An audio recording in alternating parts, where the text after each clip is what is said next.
శ్రీమాత్రే నమ. జయ గురు దత్తాత్రేయ నమ. ఈ వీడియోలో మనం కన్యా రాశి వారికి వారి జీవితంలో ఎప్పుడు సెటిల్ అవుతారు, వీరు కోటీశ్వరులయ్యే దశ ఏ దశ, వీరి జీవితంలో యోగ దశ అవయోగ దశలు పరిశీలిద్దాం. కన్యా రాశి కన్యా లగ్నం వారు కూడా ఇది వర్తిస్తుంది. ఒకే రాశి ఒకే లగ్నంలో జన్మించినప్పటికి కూడా వారి జీవితం ఒకే విధంగా సాగకపోవడానికి ఏంటి కారణం అని పరిశీలిస్తే, ఒకే రాశిలో 3 నక్షత్రాలు ఉంటాయి. ఇంచుమించుగా 9 పాదాలు ఆ జన్మించిన దాన్ని బట్టి వారి జీవన విధానం జీవితంలో అప్ అండ్ డౌన్స్ రావడం జరుగుతూ ఉంటుంది. మరి ఈ రాశిలో ప్రథమంగా వచ్చినటువంటి నక్షత్రం ఉత్తర, హస్త, చిత్త. అంటే ఉత్తరా నక్షత్రం అన్నది రవి మహాదశలో వీరి యొక్క జీవితం ప్రారంభమవుతుంది. ఈ నక్షత్రానికి కూడా ఒక విధంగా సూర్య భగవానుడు దశానాథుడు, అలాగే గ్రహ దేవత కూడా మరి ఆర్యమాన్ అనే పేరుతో ఈ నక్షత్రాన్ని సూర్య భగవానుడు పరిపాలిస్తూ ఉంటాడు. అందువల్ల ఈ రాశి వారు చాలా సమయస్ఫూర్తితో చాలా ఉత్సాహంగా ఎదుట వారి యొక్క సమస్యల్ని పరిష్కరించుకుంటూ, ప్రథమంగా వీళ్ళ యొక్క బాల్య దశ 4.5 సంవత్సరాలు నుంచి సంవత్సరం వరకు ఉండొచ్చు. దాని తర్వాత వచ్చే దశ చంద్ర మహాదశ. అంటే ఇంచుమించుగా 15-14 సంవత్సరాల వరకు వీళ్ళ యొక్క ప్రతిభ చాలా అనుకూలంగా ఉంటుంది, చాలా తెలివితేటలు కలిగి ఉంటారు. దాని తర్వాత వచ్చే కుజ మహాదశ, ఇది 7 సంవత్సరాలు ఉంటుంది. అంటే మొత్తం మీద 21-22 సంవత్సరాల నాటికే వీళ్ళు విద్య కంప్లీట్ చేసి వచ్చిన చిన్నపాటి ఉద్యోగంలో ప్రవేశించి తల్లిదండ్రుల్ని పెంచవలసిన బాధ్యత కూడా ఈ రాశి వారి మీద ఎక్కువగా ఉంటుంది. అందువల్ల వీళ్ళు తొందరగానే జీవితంలో చిన్న స్థాయి ఉద్యోగంలో సెటిల్ అవుతారు. 22 తర్వాత వచ్చినటువంటి రాహు మహాదశ 40 సంవత్సరాల వరకు ఉంటుంది. ఇది చాలా వరకు ఇతరులకు సేవ చేయడం, వారి అభివృద్ధి, ఈ విధంగా 40 సంవత్సరం వచ్చేదాకా కూడా పెద్దగా సంపాదించిన ధనం ఏమైతే కనబడదు, జీవితం అయితే నడుస్తూ ఉంటుంది. ఏదో పెళ్ళి అవుతుంది, పిల్లలు, వాళ్ళని పెంచడం, వారి చదువులు, ఈ విధంగా నడుస్తుంది. 40వ సంవత్సరం తర్వాత వచ్చే గురు మహాదశ కొంతవరకు జ్ఞానోదయమే. ఒక సాధారణంగా ఆ టైంలోనే ధనం సంపాదించడం, గృహం కట్టుకోవడం, అలాగే వైవాహిక జీవితంలో ఉన్న సమస్యల పరిష్కారం, ఇవన్నీ విదేశీయానం ఆ సమయంలో. అంటే 40వ సంవత్సరం నుంచి 56వ సంవత్సరం మధ్యలో, అంటే ఇంచుమించుగా రిటైర్ అయ్యే ముందు జీవితం సెటిల్ అవుతుంది. 56 తర్వాత మళ్ళీ వచ్చే శని మహాదశ 75 వరకు కూడా స్ట్రగుల్ పడవలసి ఉంటుంది. అంటే సహజంగా కన్యా రాశిలో జన్మించిన వారు ఎక్కువ స్ట్రగుల్ పడుతూ జీవితంలో కొద్ది భాగం ఒక 18-20 సంవత్సరాలు మాత్రమే సుఖపడడం జరుగుతూ ఉంటుంది.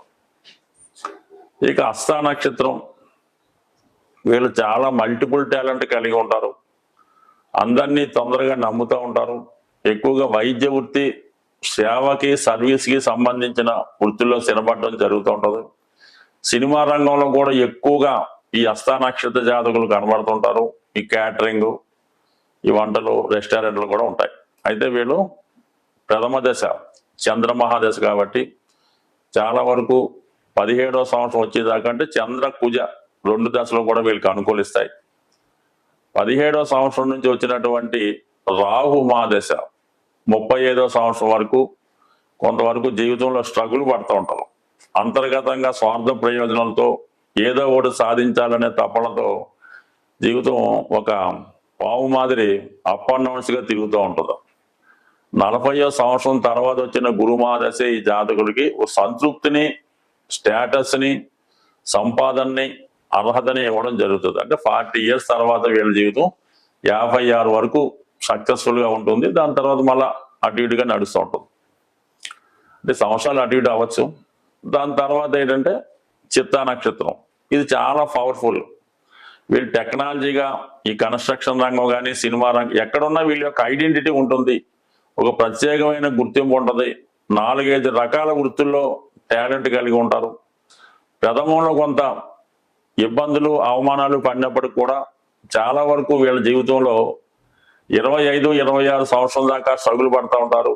అనేక అవమానాలు గురవుతూ ఉంటారు. అయినప్పుడు కూడా వీళ్ళు కృషి చేసుకుంటూ తనదైన శైలిలో వాళ్ళే ఉన్నటువంటి నైపుణ్యాన్ని పెంచుకోవడం జరుగుతూ ఉంటుంది. ఏదైనా కొత్తగా ప్రజెంట్ చేయడం, వారికి వారి గుర్తింపు తెచ్చుకొని ఇంచుమించుగా వాళ్ళు మరి 25వ సంవత్సరం నుంచి 41వ సంవత్సరం దాకా అంటే 41 వరకు బ్రహ్మాండమైన రాణింపు జారిస్తారు. చాలా మల్టిపుల్ గా వారు ధనాన్ని సంపాదించడం జరుగుతుంది 41-40 వరకు. దాని తర్వాత మళ్ళీ 60 years వరకు కూడా కొంత స్ట్రగుల్ పడినప్పుడు కూడా చాలా వరకు వీళ్ళ జీవితం స్లో అండ్ స్టడీగా ఒక సాధారణ స్థాయి కార్మికుడి నుంచి ఉన్నత స్థాయి పారిశ్రామికవేత్తలు పెరిగే అవకాశం ఉంది. బట్ ఏదైనా 36-40-45 మధ్యలోనే జీవితం చాలా వరకు సెటిల్ అయి సక్సెస్ వస్తుంది. అయితే వీళ్ళు పరిహారాలు మనం పరిశీలించినప్పుడు ఎక్కువగా వీళ్ళు విష్ణు సహస్రనామ పారాయణ చేసుకోవడం వల్ల, వారి యొక్క గృహంలో విష్ణుమూర్తి ఫోటో కానీ, భగవద్గీతలో ఉన్నటువంటి కృష్ణుడు అర్జునుడు ఫోటో కానీ పెట్టుకోవడం వల్ల చాలా అనుకూలంగా ఉంటుంది. వీళ్ళు గ్రీన్ కలర్ ఎక్కువగా వాడటం మంచిది. సాధ్యమైనంత వరకు ఏదైనా పశువులు కంటే గోవులకు కానీ గేదెలకు కానీ దేనికైనా పచ్చగడ్డి పెడతా ఉండాలి. వీళ్ళు వారంకి ఒకసారైనా నానబెట్టిన పెసలు వీళ్ళ ఆహారంగా తీసుకుంటే విద్యార్థులకి చాలా జ్ఞాపక శక్తి పెరుగుతూ ఉంటుంది. ఇందులో ఉత్తరా నక్షత్ర జాతకులు కృష్ణ భగవాన్ని పూజించుకోవాలి.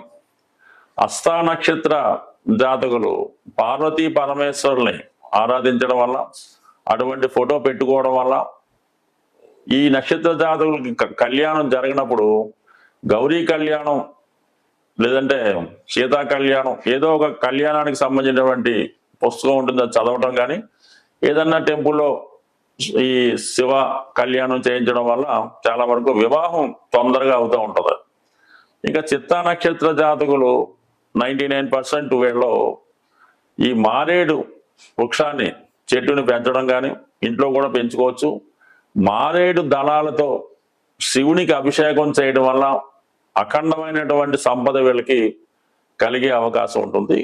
అలాగే ఈ మారేడు కాయలతో లక్ష్మీ అమ్మవారికి అభిషేకం చేసిన అంటే మనకి హోమం చేసినప్పుడు అందులో ఈ మారేడు ఫలాలు వేయడం వల్ల, దాంతో అభిషేకం లేదంటే మన హోమం చేయడం వల్ల లక్ష్మీ కటాక్షం ప్రాప్తించే అవకాశం ఉంది.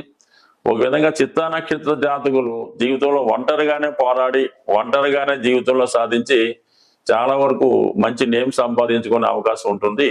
వీళ్ళు లక్ష్మీ అమ్మవారి ఆరాధన వల్ల కూడా జీవితంలో స్థిరపడడం జరుగుతూ ఉంటుంది. బట్ ఏమైనా ఇవి దైవానికి సంబంధించినటువంటి నక్షత్రాలు, ఈ ఉత్తర, హస్త, చిత్త వీటన్నిటి మీద కూడా దైవం యొక్క అనుగ్రహం ఉంటుంది.